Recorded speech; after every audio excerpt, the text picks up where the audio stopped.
Make English the official language in Wisconsin now another step closer to becoming law tonight after advancing in the assembly. However, some of the language in the bill you might find surprising and what it would do for those who cannot speak English. New at 6, Jason Zimmerman has been looking into the legislation and its impact. He's live in the newsroom. Jason.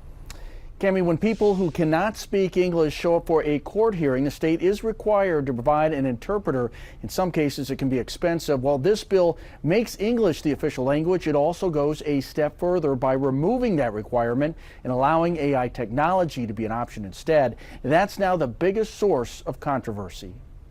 In courtrooms across Wisconsin, the use of interpreters could shift to AI under a bill making English the state's official language. That is an outrageous idea because AI is not good enough to replace a trained, certified interpreter, especially where there's like different nuances. So that technology and that human aspect, that cultural aspect is necessary. Supporters of the bill, including State Senator Andre Jacques, say the use of AI would especially benefit rural counties, where local governments may have to spend considerable money to accommodate immigrants not yet fluent in English. I think it would reduce costs for certainly municipal and county government when you're dealing with interpretation.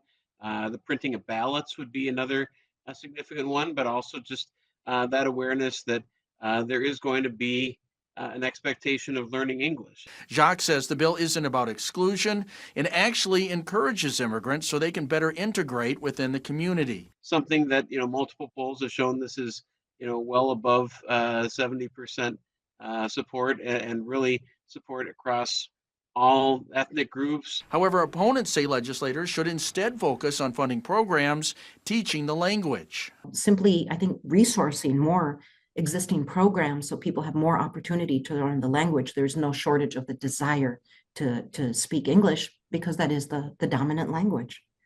Jacques says he expects the bill to have a hearing in the state Senate soon. It's unclear where the governor stands in this legislation with both the language and the use of AI. Chris and Cami, back to you.